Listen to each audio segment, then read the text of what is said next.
Doa selesai. Baik, sekarang Ibu ingin mengecek kehadiran kalian. Apakah hari ini hadir semua? Hadir, Bu. Hadir semua. Bentar, anak Ibu emang harus rajin-rajin ke sekolah.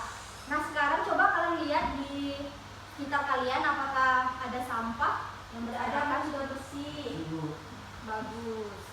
Nah, sekarang sebelum kita memulai pembelajaran, Ibu ingin mengajak kalian untuk bernyanyi terlebih dahulu. Ibu persilahkan kalian berdiri semua. Ya, boleh. Baiklah, kita akan menyanyikan lagu Garuda Pancasila untuk menunjukkan rasa nasionalis kita. 1, 2, 3. Garuda Pancasila, akulah pendukungmu, patriot proklamasi, sedia berkorban untukmu. Pancasila dasar negara, rakyat adil makmur sentosa, pribadi bangsaku. Ayo maju, maju, ayo maju, maju, ayo maju, maju. Ya, silakan duduk. Nah, anak-anak, minggu lalu kita sudah mempelajari subtema 1 dan pembelajaran 6. Nah, sekarang kita akan mempelajari yaitu subtema 2 pembelajaran 1. Keberagaman menurut hidup di lingkunganku. Nah, tujuan pembelajaran kita pada hari ini, yang pertama, anak-anak akan mengetahui pentingnya peran hewan sebagai sumber daya alam dalam menjaga keseimbangan alam. Yang kedua, anak-anak akan mengetahui upaya pelestarian hewan sebagai sumber daya alam dengan sistematis. Yang ketiga, anak-anak akan mengetahui pemanfaatan sumber daya alam hayati bagi kesejahteraan masyarakat. Sekarang coba kalian perhatikan gambar di depan. Ada yang tahu ini gambar apa? Komodo, Bu. Ada, Bu. Ya, betul. Ini adalah gambar badak bertulah 1 dan komodo. Nah, Ibu ingin bertanya, bagaimana keberadaan hewan ini sekarang? Hewan ini sekarang keberadaannya sudah langka. Dan mengapa hewan ini dilindungi? Karena berbunga, Bu. Ya, betul sekali. Nah, selain tumbuhan, hewan juga merupakan sumber daya alam yang perlu terus dijaga keseimbangan dan kelestariannya. Jika tidak, maka hewan-hewan tersebut akan menjadi langka dan punah, seperti yang terjadi pada burung cendrawasih. Nah, coba kalian perhatikan gambar di depan ini. Ada yang tahu ini gambar apa? Burung cendrawasih. Ya, betul sekali. Nah, sekarang Ibu minta kalian tulis paling sedikit 4 pertanyaan tentang burung cendrawasih. Nah, lalu berikanlah pertanyaan kalian kepada teman-teman di sebelah kalian, lalu kalian diskusikan pertanyaan tersebut. Apakah sudah? Sudah, Bu. Sudah, Bu. Jika sudah, sekarang coba kalian buka buku LKPD kalian. Di situ ada teks tentang burung cendrawasih. Coba kalian baca teks tersebut. Sudah, Bu. Jika sudah, sekarang Ibu ingin mengajak kalian untuk menjawab pertanyaan secara bersama-sama. Di sini ada pertanyaan, mengapa burung cendrawasih menjadi salah satu sumber daya alam yang menjadi kebanggaan rakyat Papua dan dilestarikan? Siapa yang ingin menjawab? Saya. Ya, silakan. Burung cendrawasih menjadi salah satu sumber daya alam yang menjadi kebanggaan rakyat Papua dan dilestarikan karena burungnya yang sangat indah, Bu. Betul sekali. Burung cendrawasih menjadi salah satu sumber daya alam yang menjadi kebanggaan rakyat Papua dan dilestarikan karena bulunya yang sangat indah. Kalian semua tahu kan burung cendrawasih itu seperti apa? Ya, Bu, tahu. Selain itu, burung cendrawasih merupakan spesies endemik yang hanya terdapat di Pulau Papua dan memiliki peran penting dalam adat budaya suku-suku di Papua. Nah, pertanyaan kedua, keberadaan Apa yang menyebabkan hal tersebut terjadi? Siapa yang Saya menjawab? Bu, Silakan Robi. karena ada perburuan liar untuk diambil bulunya Bu. Ya, betul. Keberadaan burung cendrawasih semakin terancam ya karena adanya perburuan liar yang memanfaatkan keindahan burung cendrawasih. Apa yang bisa dilakukan untuk menjaga kelestarian burung cendrawasih? Yang pertama, kita harus melestarikan habitat burung cendrawasih. Yang kedua, menindak pelaku pemburuan burung cendrawasih. Yang ketiga, melakukan penangkaran burung cendrawasih. Nah, pertanyaan selanjutnya, bagaimana kaitan antara perilaku manusia dengan kelangkaan burung cendrawasih? Siapa yang mau mendeskripsikannya? Saya Bu, Silakan Sarah Spurno. Burung cendrawasih tidak akan punah jika manusia tidak memburu burung cendrawasih. Maka perilaku manusia sangat berkaitan dengan burung cendrawasih. Untuk mempertahankan burung cendrawasih, dibuka suaka marga satwa untuk melindungi hewan-hewan yang punah. Ya. Manusia harus selalu bekerja sama untuk melindungi dan melestarikan hewan-hewan yang punah.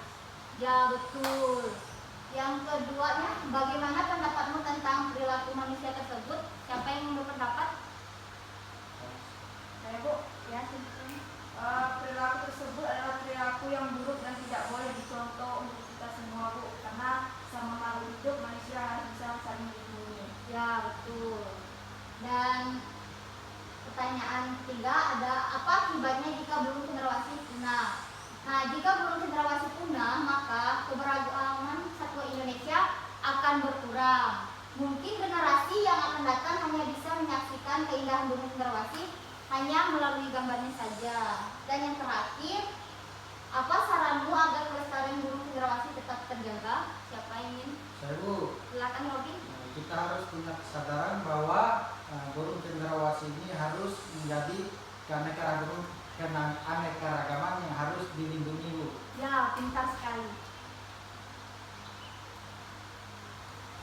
Nah, selain burung cendrawasih, masih banyak hewan lainnya yang harus kita lindungi. Siapa yang tahu apa saja hewan yang harus kita lindungi? Komodo Bu, Ya, betul. Lalu apa lagi? harimau Sumatera, Ya, betul sekali. Nah, di sekitar kita tentunya banyak hewan yang menarik perhatian kalian.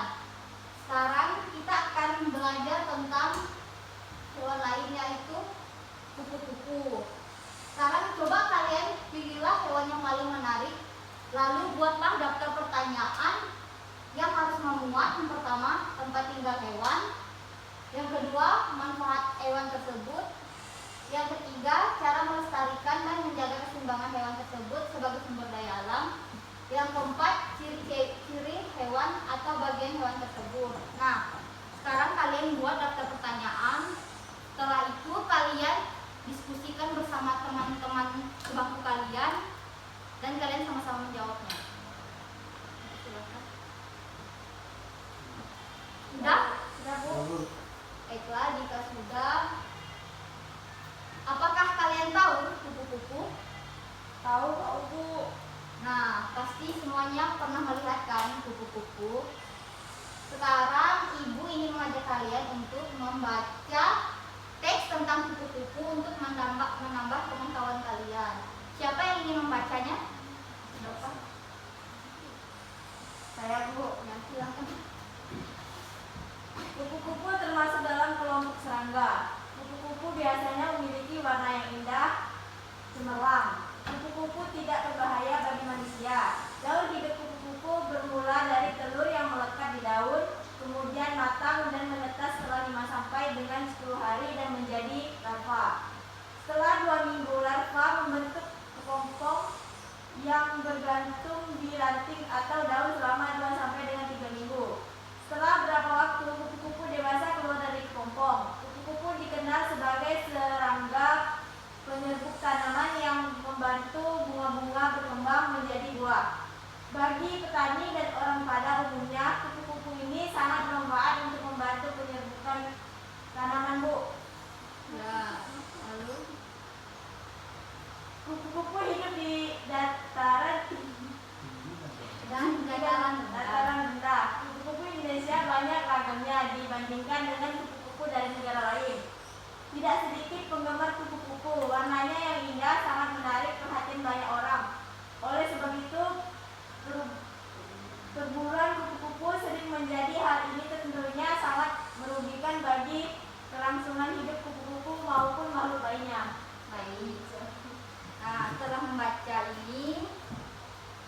Jadi kalian tahu kan manfaat kupu-kupu? Tahu Bu? Bu. Ya, manfaat kupu-kupu adalah membantu penyerbukan tanaman. Hal ini tentunya bermanfaat untuk kelestarian tanaman yang seperti tanaman yang ada di lingkungan kita. Nah, sekarang ada pertanyaan, kita jawab bersama-sama ya.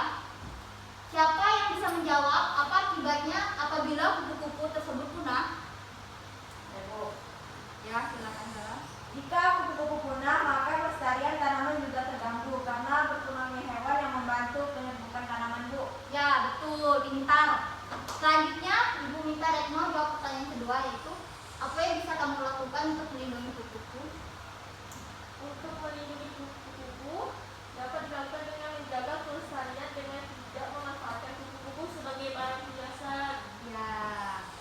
Yang ketiga, coba Robi jawab, di mana kupu-kupu hidup? Nah, kupu-kupu hidup di dataran tinggi dan di dataran rendah atau di daerah yang banyak terdapat tanaman bunga. Bu. Ya, betul. Nah, itu tadi adalah informasi tentang kupu-kupu. Kalian sudah tahu manfaat hewan bagi keseimbangan lingkungan.